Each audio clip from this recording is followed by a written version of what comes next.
આજે છે અને કાલે નથી.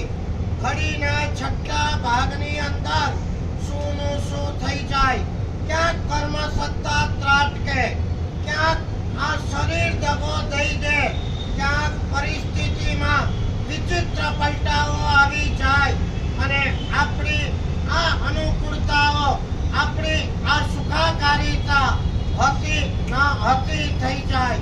બીકોઝ આપણી આ સુખાકારીતા પુણ્યના કારણે છે અને પરમાત્માની આ સુખાકારીતા શુદ્ધિના કારણે છે. શુદ્ધિ પરમનન્ટ છે, પુણ્ય ક્યારે પણ પરમનન્ટ નથી.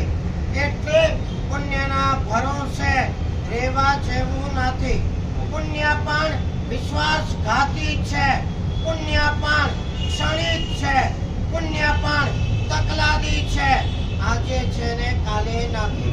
આપણે આ પરમાત્માની સાલગીરા નિમિત્તે એમની જે રીતે ધજા ચડે છે, પૂર્વકાળમાં છે ને કોઈ લખપતિ થતું હતું ને તો એની પણ ધજાઓ ચડતી હતી. શ્રીમંત માણસોની ધજા ચડે અને આપણને પણ એમ થાય કે આપણી ધજા ઓલવેઝ ફરકતી રહે. પણ આ સંસારમાં અમેરિકાના પ્રેસિડેન્ટો હોય કે આ ભરતના ચક્રવર્તીઓ હોય કે આગળ વધીને દેવલોકના ઇન્દ્રો પણ હોય, કોઈની ધજા કાયમ માટે ફરકેલી રહેતી નથી. બધું જ ટ્રાન્ઝિયન્ટ છે, બધું જ ટાઈમ બિંગ છે, બધું જ પરાવર્તનશીલ છે. કાળના વેણની અંદર, સમયના વેણની અંદર બધું જ તણાયા કરીએ છે. એમાં આપણે પોતે પણ તણાઈ જઈએ છીએ. આ આખી મહેલાતો આપણે ઊભી કરીએ છીએ, પણ એક દિન આ મહેલાતોના ભૂક્કા થશે, આ મહેલાતો છોડી અને આપણે રવાના થઈ જઈશું.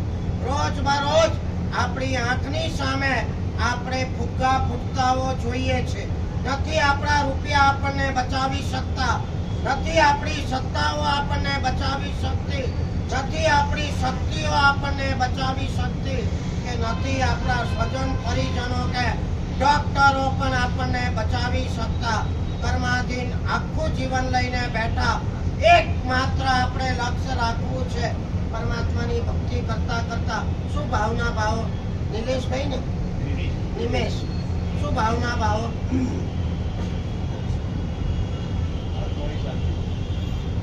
આત્માની શાંતિ એટલે હું તમને કહું શું ઈચ્છું, શું ભાવના ભાવવી. આપણે પરમાત્માને કહેવું છે કે પરમાત્મા સાધના દ્વારા તમે શુદ્ધ થયા છો અને શુદ્ધ થવા દ્વારા કાયમ માટે સિદ્ધ થયા છો. અમે પણ સાધના દ્વારા શુદ્ધ થઈએ અને શુદ્ધ થવા દ્વારા સિદ્ધ થઈએ. આ એકમાત્ર પ્રાર્થના આ પરમાત્માની ભક્તિ કરતા કરતા કરવાની.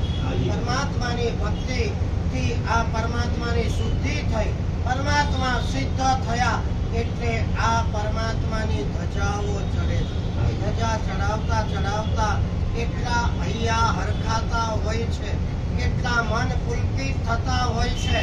અને તમે માનો કે ન માનો, આ હૈયા ચડાવતા જો હર્ષોલ્લાસની અંદર આપણું મન ચડી ગયું તો એવું પ્રકૃષ્ટ પુણ્ય બંધાય. દેવલોકના આવખાતો એની પાસે સાવ સસ્તા છે.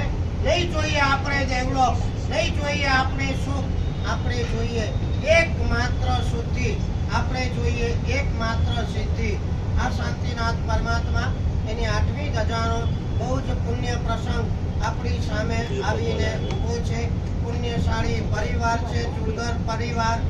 ઢગલાબંધ સુકૃતો એમના જીવનની અંદર એમણે કર્યા છે.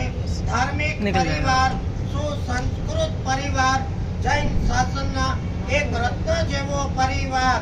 આટલી બધી શ્રીમંતાઈના શિખરે પહોંચ્યા પછી પણ પરિવારમાં જોઈએ એવા કોઈ દૂષણો, દુર્ગુણો કે ખોટી આદતો મળે નહીં.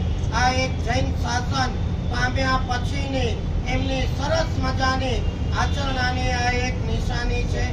આજના દિવસે એક સુંદર કાર્ય થઈ રહ્યું છે. સમજાય? સજાગ એમને વાત મને થયું આવી સુંદર પરમાત્માની ધજા ચડતી હોય અને સંગના મોઢા મીઠા ન થાય, મને જરા લુખ્ખું લાગ્યું. છે હસમુખભાઈ બેઠા છે ને, સાંભળે છે, થોડું ઓછું સાંભળે. મને જરા થયું આવા દાદા ગાદી નાસીન થયા અને મોઢા મીઠા સંગના ન થાય. અજયભાઈને પૂછ્યું, મને કે સાહેબ સ્વામી વાત્સલ્ય થવું બહુ દુર્લભ છે. 3,500 માણસો થાય, જગ્યાની થોડી કચાશ છે. તો મને વિચાર આવ્યો કે સંગના મોઢા તો મીઠા થવા જ જોઈએ. દાદા ગાદી નસીન થાય અને સંગના મોઢા મીઠા ન થાય, લુખ્ખી ધજા ચડે, એ આપણને શોભે નહીં. અને આ નિમેશભાઈને વાત કરી. નિમેશભાઈએ આ સૂચન કો તો સૂચન, પ્રેરણા કો તો પ્રેરણા. મારા સાહેબ 2 દિવસ પહેલા કીધું હોત તો ગઈકાલે પણ થઈ ગયું હોત, પણ આપણે જરાક મોડા પડ્યા. આવતી સાલથી ચુડગર પરિવાર દ્વારા સાલગીરીના આગલા દિવસે સમસ્ત સંઘને મોઢું મીઠું એમના દ્વારા કરાવવામાં આવશે. જીનેશ શાસન